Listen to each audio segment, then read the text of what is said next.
بسم اللہ الرحمن الرحیم نحمده ونصلی ونسلم علی رسولہ الکریم اما بعد وَأَمَّا الْمَسْأَلَةُ الثَّانِيَةُ دوسرا مسئلہ آج ڈسکس کریں گے، لیکن اس سے پہلے پہلا مسئلہ اور اس سے پہلے یہ ذکر کیا تھا کہ یہاں پہ آخر میں دو مسئلے ابھی بھی رہ گئے،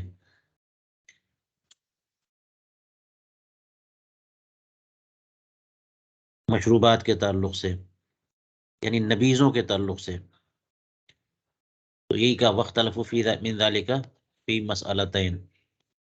ایک مسئلہ تو برتنوں کا ہے کہ کن کن برتنوں میں نبیذ بنانا جائز ہے یا منع ہے، اس میں اختلاف ہے.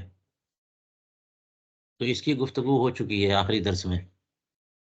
اور دوسرا مسئلہ یہ ہے کہ کیا دو طرح کے پھل مخلوط کر کے نبیذ بنائے تو اس کی اجازت ہے کہ نہیں ہے، چونکہ رسول کریم علیہ الصلوۃ والسلام نے صراحتاً ایک حدیث پاک میں خلیطین سے منع فرمایا ہے.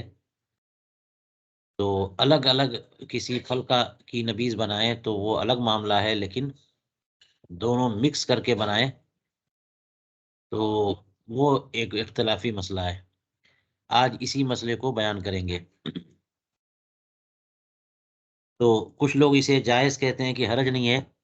حضور کریم علیہ الصلوۃ والسلام نے جو منع کیا ہے وہ اس لیے منع کیا کہ اس میں شدت اور تیزی اور سکر جو ہے بڑی تیزی کے ساتھ پیدا ہوتا ہے، سکر پیدا ہو جاتا ہے بڑی تیزی کے ساتھ، اس لیے. اور جو لوگ یہ کہتے ہیں کہ نہیں خلیطین منع ہے، وہ اسی وجہ سے کہ حدیث پاک میں صراحتاً ممانعت آئی ہے. تو چلیے ہم دیکھتے ہیں. وَأَمَّا الْمَسْأَلَةُ الثَّانِيَةُ وَهِيَ انتباذ الخلیطین. اور خلیطین، خلیط جب بھی کہیں گے یعنی اس کا مطلب یہ ہوا کہ دو چیزوں کو ملا کر کے نبیذ بنا رہے ہیں. کھجور ہی کی دو طرح کی کھجوریں ہیں، ایک کچی کھجور ہے ایک پکی کھجور ہے. فَإِنَّ الْجُمْهُورَ قَالُوا بِتَحْرِيمِ الْخَلِيطَيْنِ مِنَ الْأَشْيَاءِ الَّتِي مِنْ شَأْنِهَا أَنْ تَقْبَلَ الْانْتِبَاذَ. تو جمہور علماء ایسی چیزوں کو ملا کر کے خلیط تیار کرنا اور ان کا مکس مشروب تیار کرنا منع ہے کہ جو انتباذ قبول کر لیتے ہیں ایسے پھل، یعنی ان کی نبیذ بن جاتی ہے. اگر علیحدہ بنائیں تب بھی نبیذ تیار ہو جائے اور پھر آپ جو ہے نا دونوں کو ملا کے بنا رہے ہیں، تو جو انتباذ قبول کریں ان کا خلیط حرام.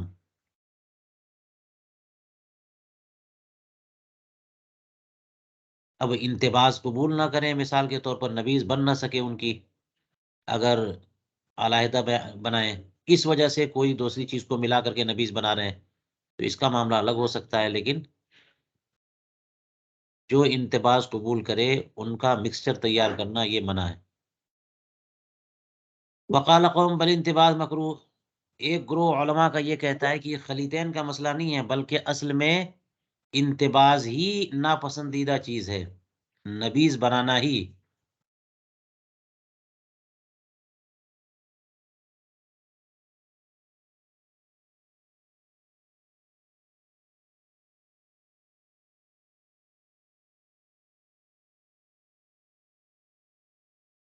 وقال قوم ہوا مباح. ایک قوم یہ کہہ رہی ہے کہ علماء کرام کی، فقہاء کرام کی کہ وہ جائز ہے. خلیطین یعنی چند طرح کے پھل ملا کر کے نبیذ بنانے میں کوئی حرج نہیں. وقال قوم كل خلیطین فهما حرام وان لم يكونا مما يقبلان الانتباذ فيما احسب الان. تو اب دیکھیے چوتھا بھی گروہ آ گیا. ہر خلیط حرام ہے، ہر دو طرح کی چیزیں ملا کر کے نبیذ بنانا حرام ہے، اگرچہ وہ ایسے دو پھل نہ ہوں جو کہ انتباذ قبول کرتے ہوں.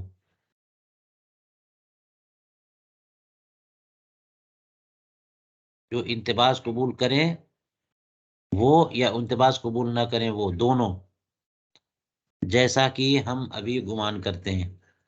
یہ کہہ دیا انہوں نے، تو دیکھ لیے کتنے اقوال ہو گئے، کتنے گروہ ہو گئے. ایک وقال قوم، دوسرا گروہ یہ ہو گیا، تیسرا گروہ یہ ہو گیا، اور چوتھا گروہ یہ ہو گیا. تو جمہور جو ہیں وہ ہر طرح کے مکسچر کے بارے میں نہیں کہہ رہے ہیں.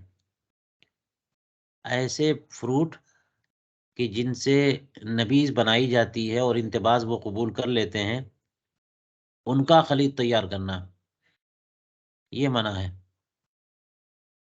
دوسرا گروہ یہ کہہ رہا ہے کہ انتباس ہی بری چیز ہے. تیسرا گروہ یہ کہہ رہا ہے کہ کوئی حرج نہیں ہے. اور چوتھا گروہ یہ کہہ رہا ہے کہ ہر طرح کا خليط حرام ہے، چاہے انتباس قبول کرے یا نہ کرے. چلیے کہتے ہیں کہ اس سلسلے میں سبب کیا ہے؟ ترددهم فی هل النهی الوارد فی ذلك هو على الكراهة او على الحظر. اب اس سلسلے میں جو ممانعتیں وارد ہوئی ہیں نصوص میں، تو فقہائے کرام کو تردد ہے اس میں. اور تردد کا مطلب یہ نہیں ہے کہ ہر ایک کو تردد ہے، یعنی کچھ اس کو کراہت پر محمول کرتے ہیں، کچھ اس کو حرمت پہ محمول کرتے ہیں. تو من جملہ دیکھا جائے تو فقہائے کرام کو تردد ہے کہ خلیطین کے تعلق سے جو ممانعت وارد ہوئی ہے وہ کراہت پر محمول ہے یا پھر حظر پر. حظر یعنی حرمت، حرام ہے حرمت کی بنیاد پر ممانعت آئی، یا پھر یہ کہ بہر حال جو ہے صرف ناپسندیدگی کی وجہ سے، ورنہ وہ حرام نہیں حلال ہے. وَإِذَا قُلْنَا أَنَّهُ عَلَى الْحَظَرِ فَهَلْ يَدُلُّ عَلَى فَسَادِ الْمَنْهِي عَنْهُ أَمْ لَا. اور جب ہم یہ کہیں کہ یہ ممانعت حرمت کی بنیاد پر ہے، تو پھر ایک اور احتمال یہاں پر پیدا ہوگا، وہ یہ کہ منہی عنہ فاسد ہے کہ نہیں ہے. کیونکہ ہر ممانعت میں یہ نہیں ہوتا کہ منہی عنہ بھی فاسد ہو جائے. یعنی کبھی کبھی ممانعت حرمت کی بنیاد پر ہی ہو تو حرمت فعل میں ہوتی ہے، جو منع ہے وہ فعل منع ہے. وہ چیز تیار کر دیں تو وہ چیز جو ہے نا فاسد نہیں ہوگی، وہ ناپاک نہیں ہو جائے گی، وہ حرام نہیں ہو جائے گی، وہ چیز ٹھیک ہے، لیکن آپ کا کرنا غلط ہے. اور کبھی ایسا ہوتا ہے کہ نہیں جو ہے منہی عنہ کے فساد پر دال ہوتی ہے کہ آپ نے جو چیز تیار کیا ہے وہ منع ہے، لہٰذا وہ چیز تیار کریں گے تو وہ چیز حرام ہوگی. جی تو یہ بھی اختلاف ہو گیا کہ کیا نہیں علی الحظر جو ہے حرمت کی بنیاد پہ ممانعت منعی عنہ کے فساد پر دلالت کرتی ہے یا نہیں.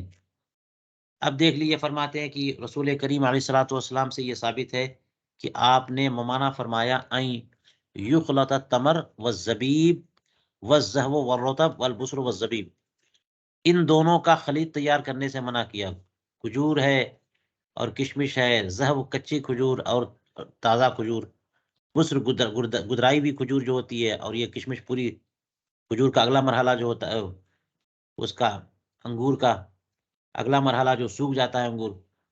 تو ان دونوں چیزوں کا مکس کر کے نبیذ بنانے کو رسول کریم علیہ السلام نے منع فرمایا.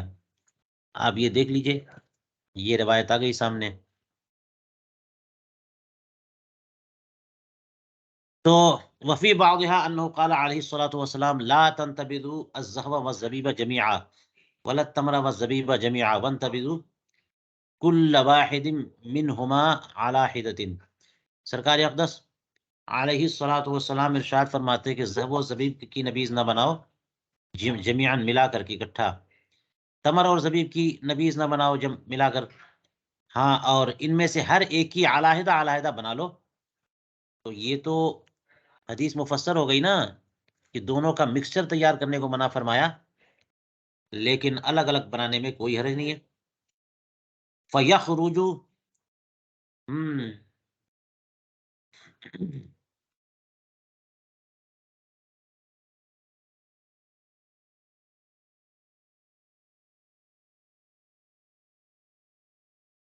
فیخرج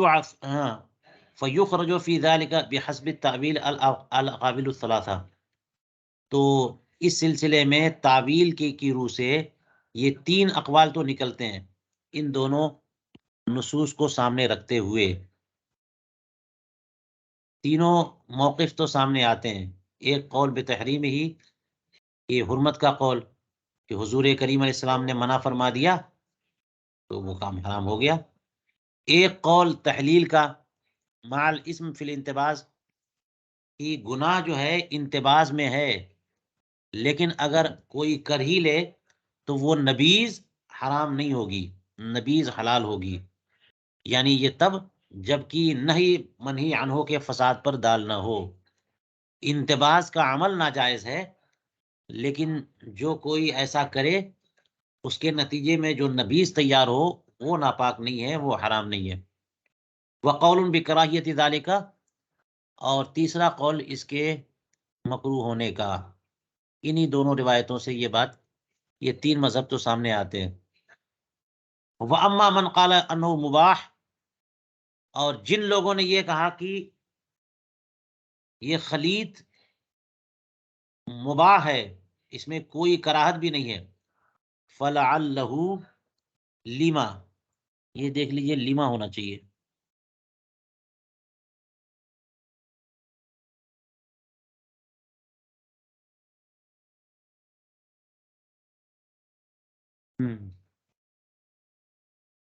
اپنے نسخے میں دیکھ لوں۔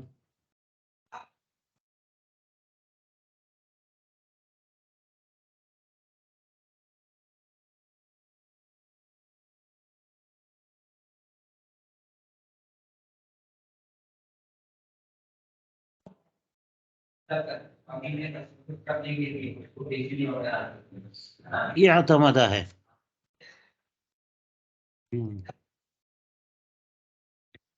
وَلَعَلَّهُ اعتمد،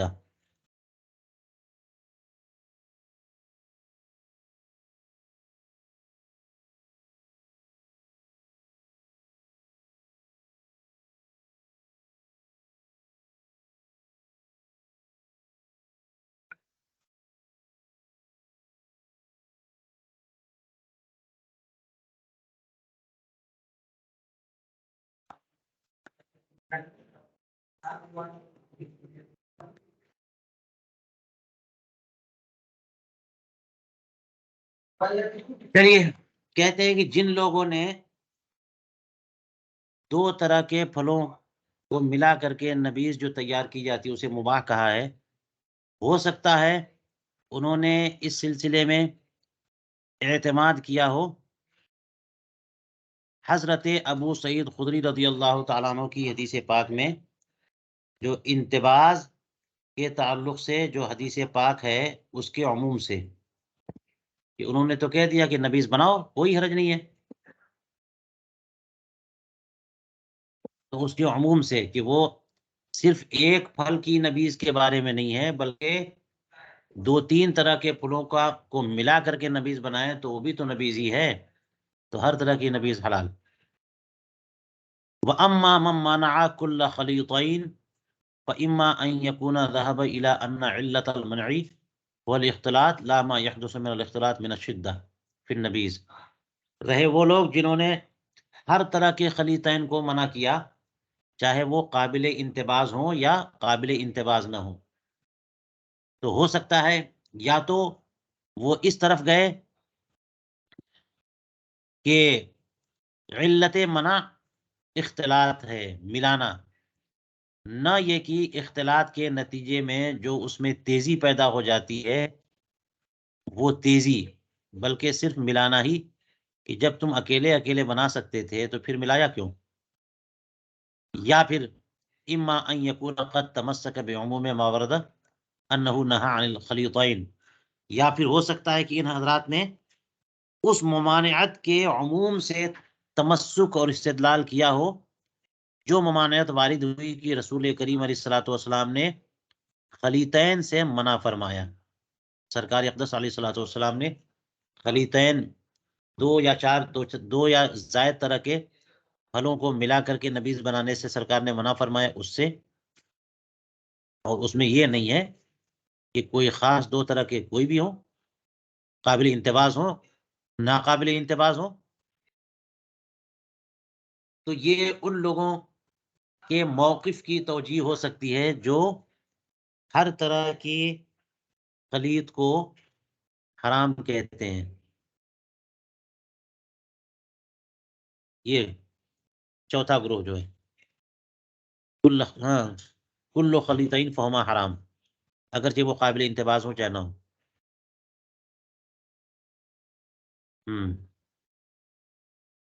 فرماتے وَأَجْمَعُوا عَلَىٰ أَنَّ الْخَمْرَ إِذَا تَخَلَّلَتْ مِنْ ذَاتِهَا جَازَ أَكْلُهَا وَاخْتَلَفُوا إِذَا قُصِدَ تَخْلِيلُهَا عَلَىٰ ثَلَاثَةِ أَقْوَالٍ. اس کا مطلب یہ ہوا کہ یہ فعل حرام ہے، عمل منع ہے، لیکن یہ ممانعت منہی عنہ کے فساد پر دال نہیں ہے. تو اس کا مطلب یہ ہوگا کہ یہ لوگ اس بات پر اتفاق کر رہے ہیں، پوری امت کا اتفاق ہے کہ سرکہ حلال ہے. سرکہ سبھی لوگ کہتے ہیں سرکہ حلال ہے. رسول کریم علیہ الصلوۃ والسلام نے سرکے کی بڑی تعریف فرمائی ہے، خود سرکہ تناول فرماتے تھے. اور سرکار اقدس علیہ الصلوۃ والسلام نے فرمایا نعم الادام الخل، سرکہ کیا ہی بہترین سالن ہے. تو سرکے میں تو کوئی خرابی نہیں ہے. تو اس لیے امت کا اتفاق ہے کہ خمر اگر سرکہ بن جائے بذات خود تو اس کا استعمال جائز ہے. جازہ اکلوہا، سرکہ کھا سکتے ہیں، پی سکتے ہیں، استعمال کر سکتے ہیں. خود ہی اگر خمر جو ہے نا اگلے مراحل طے کرتے ہوئے سرکہ بن جائے تو وہ حلال ہے. لیکن اگر کوئی خمر کو جو ہے وہ سرکہ بنانے کا عمل کرے تو یہ اس کا عمل درست نہیں ہے، کیونکہ وہ خمر استعمال کر رہا ہے اور خمر حرام ہے. تو سرکہ بنانے کا عمل جائز نہیں ہے. سرکہ خود ہی تیار ہو جائے تو سرکہ حلال ہے. تو اتفاق اسی قدر پر ہے نا. یہ اجمعو جو کہا کہ خمر اگر بذات خود سرکہ بن جائے تو حلال ہے. لیکن اختلاف کا نقطہ یہ ہے کہ اگر خمر کو سرکہ بنانے کا ارادہ کیا جائے، اس میں 3 مذہب بن گئے کہ خمر کو سرکہ بنانا جائز ہے یا ناجائز ہے. التحریم والکراہیت والاباحت، یہ 3 ہو گئے. یہ دیکھ لیجئے. بعض لوگ کہتے ہیں کہ خمر کو سرکہ بنانا یہ عمل حرام ہے. بعض لوگ کہتے ہیں کہ حرام نہیں، مکروہ ہے. بعض لوگ کہتے ہیں کہ حرج نہیں ہے. جب سرکہ حلال تو سرکہ بنانے کا عمل بھی حلال. یہ 3 طرح کے اقوال کیسے آ گئے؟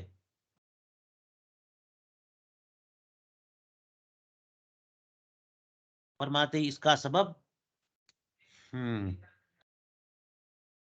ان حضرات کا وسبب اختلافی معارضۃ القیاس للاثر واختلافهم فی مفہوم الاثر. جو روایت آئی ہے قیاس اس کے معارض ہو گئی اور اس روایت کے مفہوم میں لوگوں کا اختلاف ہو گیا، یہ وجہ ہے. تو قیاس اور اثر کا یعنی قیاس اور روایت کا تعارض یہ سبب ہے. دیکھ لیجئے، کہتے ہیں کہ وہ یوں کہ حضرت امام ابو داؤد طیالسی نے ایک حدیث پاک تخریج کی ہے سیدنا انس بن مالک رضی اللہ تعالیٰ عنہ سے کہ ان کے والد گرامی حضرت ابو طلحہ رضی اللہ تعالیٰ عنہ نے نبی کریم علیہ الصلوۃ والسلام سے پوچھا عن ایتام ورثوا خمرا، عن ایتام ورثوا خمرا. حضور کریم علیہ الصلوۃ والسلام سے پوچھا چند یتیموں کے بارے میں جو خمر کے وارث ہوئے تھے. ان کے ماں باپ نے خمر بنائی ہوگی، وہ مسلمان نہیں رہے ہوں گے یا جو بھی صورت ہو، اور وہ خمر چھوڑ کر کے مر گئے، تو یتیموں کے ترکے میں ان کے حصے میں وہ خمر آئی. تو حضور کریم علیہ السلام سے سوال پوچھا گیا کہ وہ خمر کا کیا کریں. تو سرکار نے فرمایا احرقہ، بہا دو، ضائع کر دو، پھینکو. تو راوی نے کہا حضرت ابو طلحہ رضی اللہ عنہ نے کہ کیا ہم اسے سرکہ نہ بنا لیں؟ تو فرمایا لا، نہیں. یہ دیکھو یہ جواب بالکل کلیئر فرمایا آپ نے، ایسا مت کرو. لا، اس کا مطلب حالانکہ آپ کو پتا ہے کہ پوری امت کا اتفاق ہے کہ سرکہ حلال ہے، مگر حضور کریم علیہ الصلوۃ والسلام نے سرکہ بنانے سے منع فرمایا. سرکہ بنانے سے منع فرمایا. سرکہ خود حلال، اس کا مطلب یہ ہوا کہ اس کے بنانے کا عمل حرام. ایک قول تو یہ ہو گیا تحریم والے جو کہتے ہیں حضور نے منع فرمایا، اور یہ ممانعت جو ہے وہ منہی عنہ کے فساد پر دال نہیں ہے، لہذا سرکہ بنانے کا عمل منع، خود سرکہ جو نتیجے میں جو چیز بنے گی وہ حرام نہیں. ہاں، فمن فہم من المنع صد ذریعۃ حمل ذلك علی الکراہیہ، جن لوگوں نے اس ممانعت سے سد ذریعہ سمجھا انہوں نے کراہیت پر محمول کیا. مطلقاً اگر دیکھا جائے تو حضور کریم علیہ الصلوۃ والسلام نے منع فرما دیا، اور ممانعت اگر کوئی قرینہ صارفہ نہ ہو تو حرمت پر دلیل ہے، لہذا یہ ممانعت برائے تحریم ہے، اور کچھ لوگوں نے اسے برائے سد ذریعہ قرار دیا، تو حرمت پر دال نہیں ہے یہ ممانعت، بلکہ کراہیت پر. کیا مطلب سد ذریعہ؟ یعنی آپ جو سرکہ بنانے جا رہے ہو، اس عمل کے لیے آپ استعمال کرو گے کیا چیز؟ خمر. پتا ہے نا کہ خمر حرام ہے، تو خمر سے آپ کا رابطہ اور لگاؤ تو ہوا، اسی کو خریدو گے، حاصل کرو گے، اس کو ہاتھ لگاؤ گے، استعمال کرنا شروع کرو گے، اس کو پروسیسنگ دو گے، تو ہوتے ہوتے ایسا ہو سکتا ہے کہ آپ کا دل کبھی مائل ہو جائے کہ چلو دو چار گھونٹ اسے چکھ لیں. تو ذریعہ اور جو وسیلہ ہوتا ہے اس کو بھی روک دینا، اسی کو سد ذریعہ کہتے ہیں، کہ کہیں خمر کی یاد نہ آ جائے، یا اس میں بندہ جو ہے نا وہ اس سے اشتغال نہ شروع کر دے. اس لیے صرف خمر سے نہ روکا جائے، بلکہ خمر کے قریب جانے سے بھی روکا جائے، اور خمر کے ذریعے سرکہ بنانے سے بھی روکا جائے. تو جن حضرات نے یہ سمجھا کہ حضور کریم علیہ الصلوۃ والسلام نے یہ جو منع فرمایا وہ سد ذریعہ کے طور پہ منع فرمایا، تو جو کام سد ذرائع کے طور پہ منع ہے وہ کراہیت پر محمول ہوتی ہے. ومن فہم النہی لغیر علت، اور جن حضرات نے اس ممانعت بالذات سمجھا، کسی علت کی بنیاد پر نہیں کہ فلاں وجہ ہے اس وجہ سے، بس سرکار نے منع فرما دیا، تعبدی ہے، تو پھر وہ تحریم کے قائل ہوں گے، وہ وجہ ہو چاہے نہ ہو، کیونکہ کسی علت پر بنا ہی نہیں رکھا بلکہ صاف منع فرما دیا تو حرام ہے. وَيُخْرَجُ عَلَى هَذَا أَنْ لَا تَحْرِيمَ أَيْضًا عَلَى مَذْهَبِ مَنْ يَرَى أَنَّ النَّهْيَ لَا يَعُودُ بِفَسَادِ الْمَنْهِ. اس سے تو یہ مسئلہ بھی نکلا کہ جن لوگوں کا مذہب یہ ہے کہ نہیں منہی عنہ کے فساد کے ساتھ عود نہیں کرتی، یعنی جہاں جہاں ممانعت آ جائے، اس کا مطلب یہ نہیں ہے کہ منہی عنہ حرام ہے، فاسد ہے، بلکہ ممانعت اس عمل سے ہے، لیکن جو چیز تیار ہوگی وہ چیز حرام نہیں ہوگی. تو جو لوگ اس کے قائل ہیں وہ ان کے نزدیک بھی لا تحریمہ،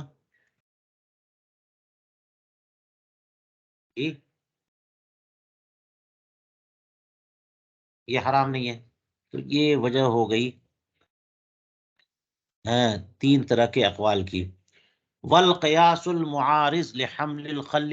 اچھا، یہاں پہ انہوں نے کہا تھا نا کہ چند وجہ ہیں اس اختلاف کی. ایک تو یہ فرمایا کہ تعارض، کہاں گیا یہ معارضۃ القیاسی للاثر، ایک تو قیاس اور اثر کا تعارض، حدیث اور قیاس کا. دوسرا اس حدیث کے مفہوم میں اختلاف. تو مفہوم میں اختلاف کی توجہ یہاں تک کر دی کہ بعض لوگوں نے حضور کریم علیہ السلام نے جو سرکہ بنانے سے منع فرمایا، بعض لوگوں نے سمجھا کہ بغیر کسی یہ تعبدی ہے تو حرمت پہ، بعض لوگوں نے کہا سد ذریعہ کی بنیاد پر تو یہ کراہیت پہ، وغیرہ وغیرہ. اور تعارض کی بات کہاں گئی؟ فرماتے یہ دیکھو والقیاس المعارض لحمل الخل على التحریم.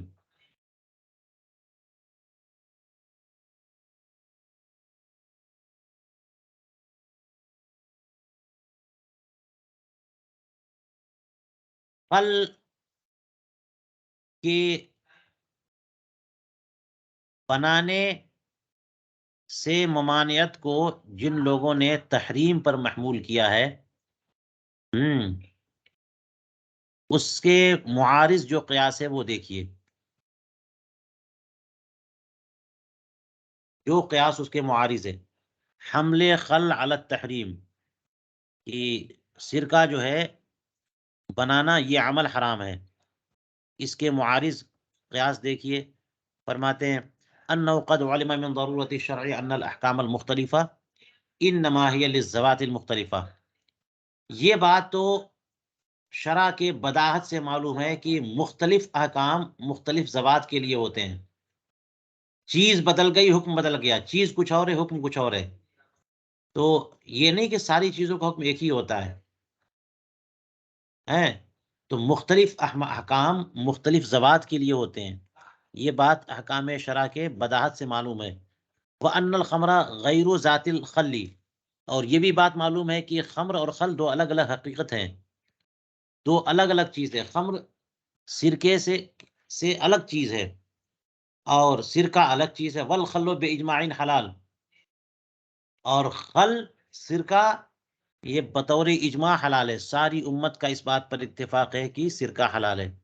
فَإِذَا انْتَقَلَتْ ذَاتُ الْخَمْرِ إِلَى ذَاتِ الْخَلِّ وَجَبَ أَنْ يَكُونَ حَلَالًا كَيْفَمَا انْتَقَلَ، تو جب شراب خمر جو ہے وہ خل کی طرف منتقل ہو گئی، شراب کی ذات عین شراب سرکہ بن گئی، تو لازم ہو گیا کہ وہ حلال ہو، چاہے یہ انتقال کسی طور پر ہو، اس کا خمر کا خل کی طرف تحویل ہو جانا، خل سے متبدل ہو جانا کسی بھی طریقے پر ہو، انسان نے کیا یا پھر دھوپ کی وجہ سے یا پکانے کی وجہ سے خمر جو ہے وہ سرکہ بن گئی، جیسے بھی منتقل ہو جائے، خل حلال ہے تو حلال ہے، خمر حرام ہے تو حرام ہے، خمر کا حکم خل پر نہیں، خل کا حکم خمر پر نہیں، تو یہ جو ہے قیاس اس کے معارض ہے، اس وجہ سے علماء کا اختلاف ہوا۔ چلیے اب یہ ساری چیزیں آ گئی ہیں، وجہ اختلاف بھی بتا دیا اور مطعومات و مشروبات کا بیان مکمل ہو گیا۔ شروع میں جہاں پر یہ بیان شروع کیا تھا وہاں پر یہ بات انہوں نے کہی تھی کہ کچھ وہ چیزیں جو حرام ہیں بحالت اختیار، تو دوسری قسم بتایا تھا کہ وہ چیزیں جو حرام ہیں بحالت اضطرار، تو اب تک جو بیان تھا وہ اختیار کی حالت کا، اب یہاں پر بحالت اضطرار محرمات کا بیان کریں گے۔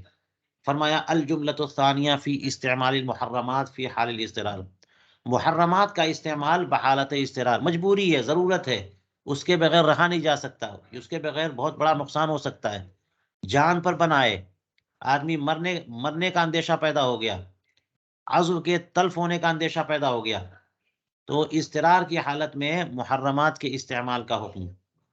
آپ لوگوں کو پتا ہوگا کہ اس سلسلے میں دو موقف یہ ہیں کہ اصل میں قرآن کریم کے ظاہر سے اور صریح نص سے یہ بات ثابت ہے کہ جو چیزیں حرام ہیں میتہ وغیرہ، وہ حالت اضطرار میں ان کا تناول کر لینا جان بچانے کے لیے وہ حلال ہو جاتا ہے، اس کی اجازت ہو جاتی ہے۔ اب اختلاف یہاں ہوا کہ کیا وہ چیز حلال ہو گئی اس کے لیے، کہ اگر حلال ہو گئی تو اس کا مطلب یہ ہوا کہ اگر وہ نہ کھائے اور مر جائے تو گنہگار ہوگا کہ اس نے جان کو ضائع کر دیا جان بوجھ کر کے، یا پھر یہ دوسرا موقف اس سلسلے میں یہ کہ نہیں وہ حرام ہے بحالت اختیار، تو بحالت اضطرار بھی اب بھی وہ حرام ہی ہے، بس یہ ہے کہ اضطرار اور مجبوری کی وجہ سے اس کو اجازت ہو گئی کہ وہ استعمال کر لے، یہ عذر ہے، یعنی اس پر گرفت نہیں ہوگی، حرام ابھی بھی ہے وہ، تو جیسے ہر حرام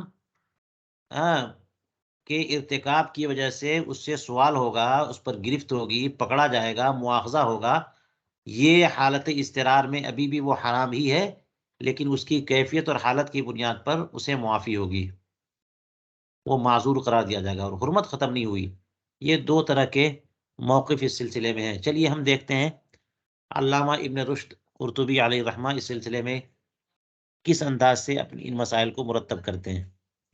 چلیے فرماتے ہیں والاصل فی ھذا الباب قوله تعالی وقد فصل لكم ما حرم علیکم الا ما اضطررتم الیہ، کہ اللہ تعالیٰ نے تمہارے لیے بڑی تفصیل سے بیان فرما دیا جو جو چیزیں تم پر حرام ہی ہوئی مگر وہ کہ جن کی طرف تم مجبور ہو گئے کہ ان کے بغیر رہ نہیں سکتے۔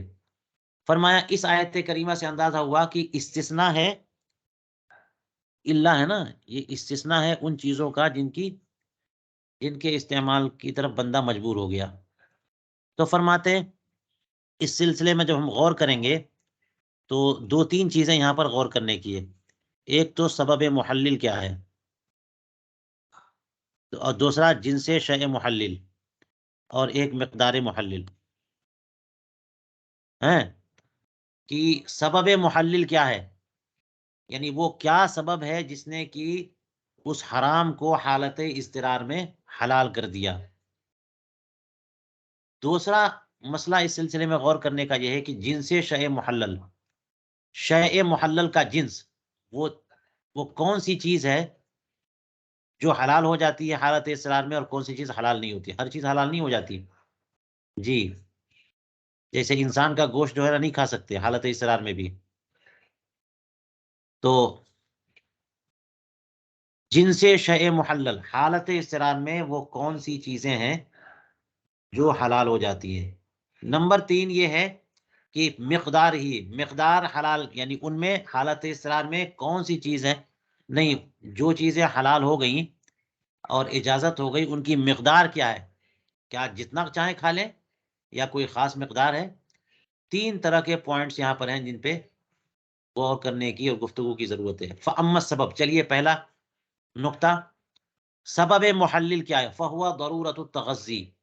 اچھا یہاں پہ دو چیزیں ہو سکتی، ایک تغذی اور ایک ہے تداوی۔ یا تو بندہ جان بچانے کے لیے وہ کھا رہا ہے، غذا چاہیے ورنہ اس کے بغیر جی نہیں سکتا، یا پھر علاج اور دوا کرنا مقصود ہے۔ تو کہتے ہیں سبب محلل ہے ضرورت تغذی، عنی اذا لم یجد شیئا حلالا یتغذی به وهو لا خلاف فیہ، یعنی اگر وہ کوئی چیز ایسی نہ پائے جو کہ حلال ہو تو لامحالہ اسی حرام چیز سے غذا حاصل کرے گا، کیونکہ اس کو بقائے حیات اور بقائے رمق کے لیے کچھ غذا تو چاہیے۔ 2-3 دن سے اگر کچھ کھایا نہیں تو اب تو قریب المرگ ہو گیا، اب کوئی حلال چیز نہ ملے تو وہ غذا کہاں سے لے گا، اور وہی ایک مردار کا گوشت ہے اس کے پاس، تو اس کو برائے تغذی استعمال کر سکتا ہے۔ دیکھ لیجئے اس میں کوئی اختلاف نہیں، قرآن پاک نے جو ہے اس کو صراحتاً بیان فرمایا۔ یہ ایک ہے سبب اول، سبب محلل۔ سبب ثانی جو حلال کرنے والا ہے، طلب البرئی، شفا کا طلب، یعنی کوئی بندہ مریض ہو گیا ہے، اس بیماری سے رستگاری مقصود ہے، رہائی مقصود ہے، اس سے شفا چاہیے، دوا کے طور پر کوئی چیز استعمال کرنا چاہتا ہے، تو کیا کوئی حرام چیز بطور دوا شفا کے لیے استعمال کر سکتا ہے؟ تو یہ ایک سبب ہے، لیکن یہ متفق علیہ نہیں ہے، مختلف فی ہے۔ یہ متفق علیہ تغذی بالحرام حالت اصرار میں متفق علیہ، کوئی اختلاف نہیں، لیکن تداوی بالمحرم حالت اصرار میں یہ مختلف فی ہے۔ بہت سارے لوگ اس کی اجازت دیتے ہیں، فمن اجازہ احتج باباحت النبی علیہ الصلوۃ والسلام، بہت سارے لوگوں نے اجازت دی ہے۔ وہ ہے نا کہ عرینا والوں کے لیے رسول کریم علیہ الصلوۃ والسلام نے ان کو بھیج دیا تھا کہ جائیں اور صدقے کے اونٹوں میں جائیں اور اس کا دودھ اور اس کا پیشاب پئیں، تو علاج کے لیے بھیجا تھا، تو سرکار نے خود بھیج دیا، اور پیشاب حرام ہے پیشاب کو پینا، اور حضور کریم اسلام نے بھیج دیا، تو اس کا مطلب یہ ہوا کہ بطور تداوی بھی چیزیں استعمال کی جا سکتی ہیں۔ ایک وجہ تو یہ ہے، دوسری وجہ دیکھ لیجئے کہ رسول کریم علیہ الصلوۃ والسلام نے سیدنا عبد الرحمن ابن عوف رضی اللہ تعالیٰ عنہ، جو عشرہ مبشرہ میں بڑے جلیل القدر صحابی ہیں، ان کے لیے ریشم کی اجازت دے دی تھی، لمکان حقۃ بھی، کہ ان کو کھجلی تھی تو کھجلی کی وجہ سے ان کو حضور کریم علیہ السلام نے ریشم کا کپڑا پہننے کی اجازت دی، حالانکہ ریشم کا کپڑا حرام ہے، مردوں پر حرام ہے، اور حضور کریم علیہ السلام نے ایک خاص صحابی کو ایک خاص وجہ سے اجازت دے دی، اس خاص وجہ سے آج کسی کے لیے کوئی اجازت نہیں دے سکتا۔ تو آپ دیکھ لیا آپ نے، کیونکہ کھجلی کا دفعیہ اس ریشم کے کپڑے میں تھا، ان کا مسئلہ حل ہو رہا تھا ریشم کے کپڑے پہننے سے، تو حضور کریم علیہ السلام نے اجازت دے دی۔ اس کا مطلب یہ ہوا کہ کسی حرام چیز کو بطور شفا اور بطور علاج استعمال کریں تو اس کی اجازت ہے۔ لیکن اس میں کچھ لوگ اور جمہور اس طرف ہیں، کچھ لوگ یہ کہتے ہیں، امام اعظم ابو حنیفہ کا بھی یہی قول ہے کہ نہیں، حرام سے علاج نہیں، ومن منعہ فلقولہ علیہ الصلوۃ والسلام ان اللہ لم یجعل شفاء امتی فیما حرم علیہا۔ حضور کریم علیہ الصلوۃ والسلام کا یہ ارشاد گرامی کہ اللہ سبحانہ و تعالی نے میری امت کی شفا کسی ایسی چیز میں نہیں رکھی جو کہ امت پر حرام کر دیا ہو، بلکہ ایک مرتبہ رسول کریم علیہ الصلوۃ والسلام سے صحابہ نے پوچھا کہ کیا یہ چیز ہم استعمال کر سکتے ہیں دوا کے طور پہ، تو فرمایا کہ انما ہی داء لا دوا لیس بدوا، یہ تو بیماری ہے، یہ دوا تھوڑی ہے۔ تو کوئی حرام چیز جو ہے نا کسی نہ کسی وجہ سے حرام ہوئی، اس کو استعمال کرنے میں آدمی جو ہے نا شفا یاب ہو جائے، ایسا کہا؟ وہ تو بیماری پیدا ہوگی اس سے، اور کوئی بیماری جسمانی نہ ہو تو روحانی بیماری پیدا ہوگی۔ تو اس لیے ان میں محرمات میں کوئی شفا نہیں رکھی اللہ تعالیٰ نے، یہ دیکھ لیجئے۔ اس لیے جب اللہ تعالیٰ نے اس میں شفا رکھی ہی نہیں تو شفا کے طور پر کیسے اس کو استعمال کیا جا سکتا ہے؟ اب کوئی کہے کہ قبیلے عقل اور عرینا والوں کو رسول کریم علیہ السلام نے صدقے کے اونٹوں کے پیشاب پینے کی اجازت دی تھی، حکم دیا تھا بلکہ، تو اس سے استدلال امام اعظم ابو حنیفہ یوں قبول نہیں کرتے ان کے علاوہ لوگوں کے لیے کہ نبی کا استدلال اور غیر نبی کا استدلال یہ برابر نہیں ہو سکتا۔ حضور کریم علیہ الصلوۃ والسلام کے پاس وحی آتی تھی، بعد والوں کے پاس وحی نہیں آتی ہے، تو ان کو جو ہے نا ہو سکتا ہے بطور وحی یقین حاصل ہو گیا کہ ان لوگوں کا شفا جو ہے، ان لوگوں کی شفا اس میں ہے موجود، بعد والوں کو یقین کا کیا درجہ حاصل ہے؟ وہ تو ظن و تخمین کی بنیاد پر کہیں گے، اور ظن و تخمین کی بنیاد پر وہ چیز حلال نہیں ہو سکتی جس کی حرمت قطعی ہو۔ چلیے، تو یہ بات اب تک جو بات تھی وہ سبب محلل کہ کون سی وجہ ہے جس کی بنیاد پر حرام چیز حالت اضطرار میں حلال ہو جاتی ہے۔ Number 1 تغذی، number 2 تداوی۔ تغذی پر اتفاق ہے، تداوی پر اختلاف ہے۔ بعض لوگ کہتے ہیں کہ علاج کے لیے بھی حرام چیز استعمال کر سکتے، اور بعض لوگ کہتے ہیں کہ علاج کے لیے بھی استعمال نہیں کر سکتے۔ دوسرا نقطہ کیا تھا کہ حالت اضطرار میں کون کون سی چیزیں حلال ہو جاتی ہیں؟ وَأَمَّا جِنْسُ الشَّيْءِ الْمُسْتَبَاحِ فَهُوَ كُلُّ شَيْءٍ مُحَرَّمٍ مثل المیتہ وغیرہ۔ فرماتے ہیں کہ ہر وہ چیز جو حرام ہے، مردار یا جیسی اور کوئی چیز، کوئی بھی چیز، ساری کی ساری چیزیں جو ہے نا وہ حالت اضطرار میں حرام ہو جاتی ہیں۔ والاختلاف فی الخمر عندهم هو من قبل التداوی بها لا من قبل استعمالها فی التغذی۔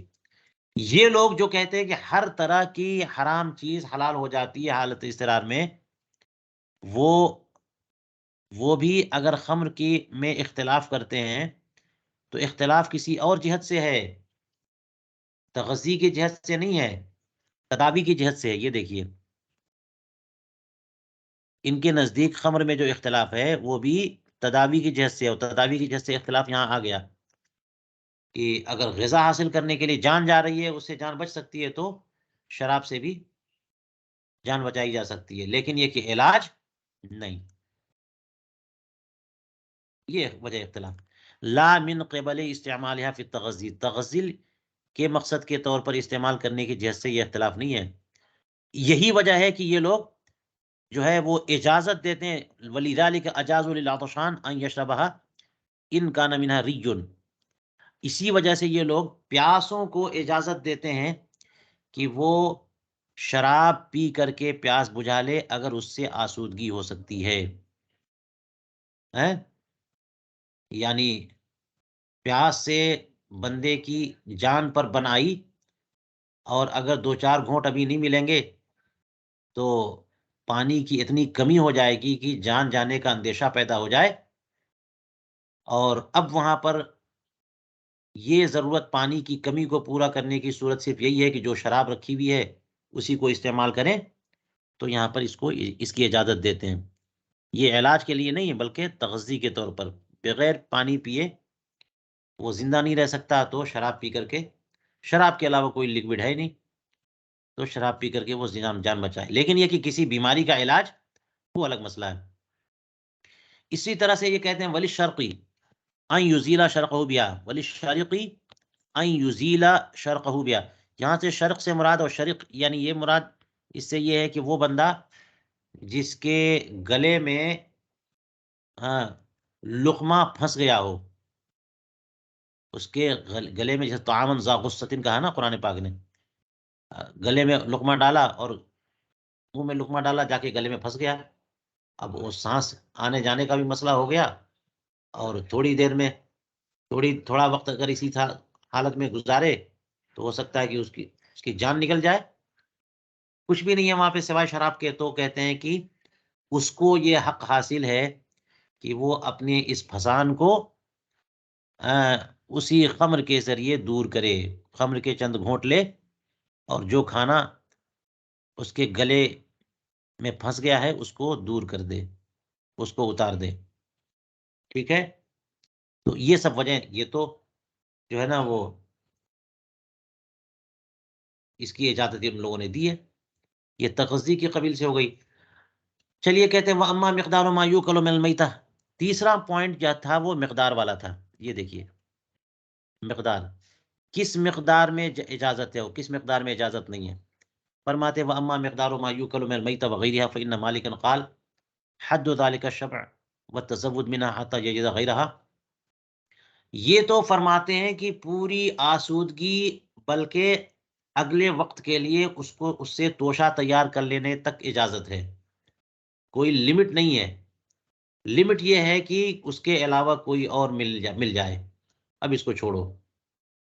حالت اضطرار میں جو حرام کھانے کی اجازت ہے پوری آسودگی کی حد تک، یہ فرما رہے ہیں وَأَمَّا مِقْدَارُ مَا يُؤْكَلُ مِنَ الْمَيْتَةِ وَغَيْرِهَا فَإِنَّ مَالِكًا قَالَ حَدُّ ذَلِكَ الشَّبْعُ، اس کی حد کیا ہے؟ آسودگی، اور اس سے تزود، اس کو بچا کے رکھو بھی کہ اگلے وقت بھی ہو سکتا ہے ایسا مسئلہ پیدا ہو جائے، تو یہ بھی حتیٰ جب تک کہ اس کے علاوہ کوئی اور حلال چیز نہ مل جائے۔ لیکن امام شافعی اور امام ابو حنیفہ اس قدر اجازت نہیں دیتے، اس کی مقدار، اتنی مقدار کی اجازت دیتے ہیں کہ بس جان بچ جائے، پورا آسودہ نہیں، دو چار لقمے سے جان بچ جائے تو دو چار لقمہ، پانچواں لقمہ حرام ہوگا اس کے لیے، دو گھونٹ سے اگر پیاس بجھ سکتی ہے تو تیسرا گھونٹ حرام۔ تو یہ دونوں بزرگ فرماتے ہیں لا یأکل کل،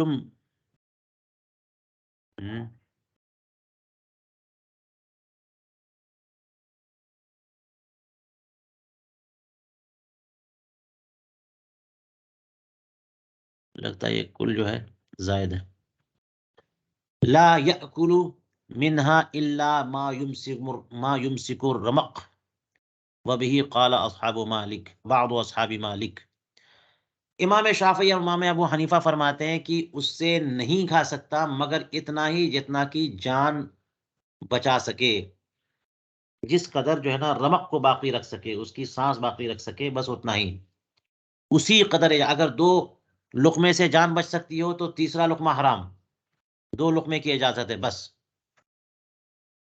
اور اسی کے قائل ہیں بعض اصحاب مالک، امام مالک خود ان کا موقف کیا ہے اوپر بتا دیا کہ کوئی لمٹ نہیں ہے، پورے آسودہ ہونے تک کی اجازت ہے، لیکن بعض اصحاب مالکیہ امام ابو حنیفہ اور امام شافعی کے موقف پر کے مطابق جو ہے نا وہ رائے رکھتے ہیں۔ چلیے، یہ جو اختلاف ہوا ہے کہ کس قدر کی اجازت ہے، دو گروہ ہو گئے، ایک تو یہ کہ آسودگی کی حد تک، اور دوسرا گروہ یہ کہتا ہے کہ نہیں، آسودگی کی حد تک نہیں، بس جان بچانے کی حد تک۔ تو اصل میں یہ اختلاف ہو سکتا ہے ہاں غیر باغن والا عادن کی وجہ سے۔ یہ اس کا مفہوم کیا ہے؟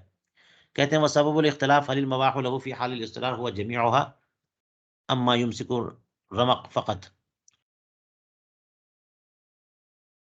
اس سلسلے میں اختلاف کا سبب، اس سلسلے میں اختلاف کہ مباح مباح اس کے لیے حالت اضطرار میں پورا کی پورا ہے، جو کھانا حرام ہے، مردار حرام ہے، وہ پورا کے پورا اس کے لیے مباح ہو گیا مردار، یا پھر جس قدر سے اس کی جان بچ سکے اتنی ہی اسی قدر مباح ہے۔ تو اس سلسلے میں فرماتے ہیں والظاہر انہ جمیعھا، ظاہر یہ ہے کہ سارا کے سارا حلال ہے، یہ نہیں کہ جس قدر سے جان بچ سکے بلکہ کل۔ اس کی وجہ کیا ہے؟ اس وجہ سے کہ اللہ تبارک و تعالیٰ کا ارشاد فمن اضطر غیر باغ ولا عاد، یہ دیکھ لیجئے۔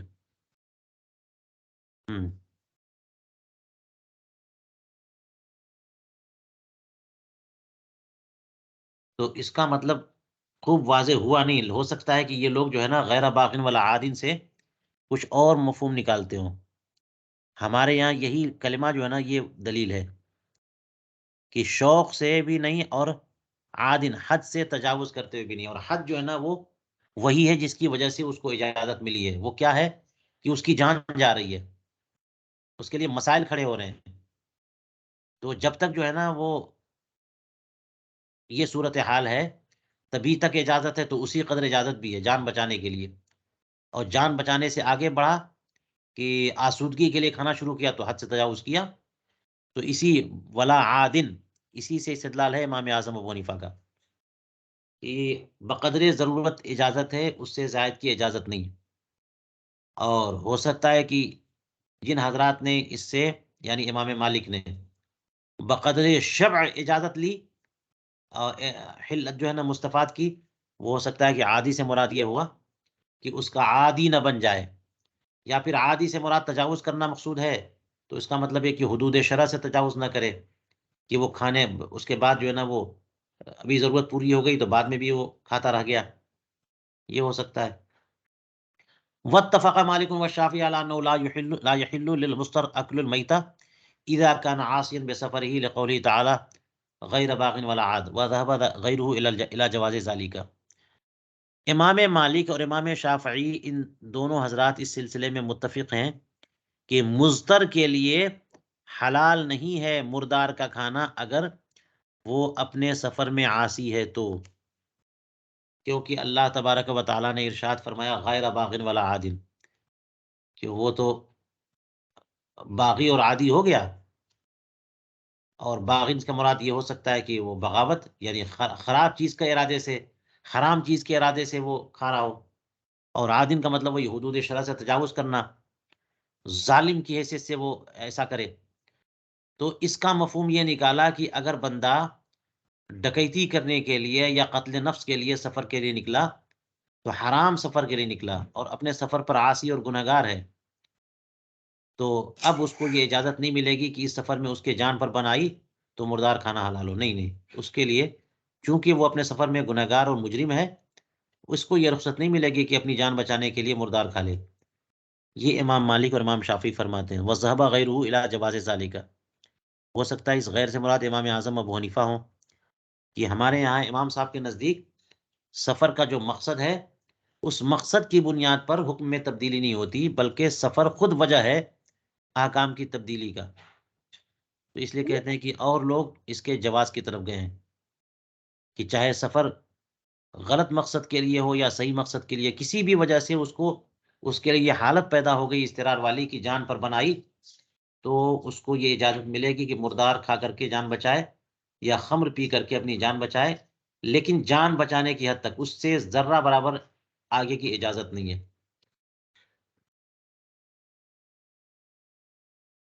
واللہ تعالی اعلم بالصواب۔ چلیے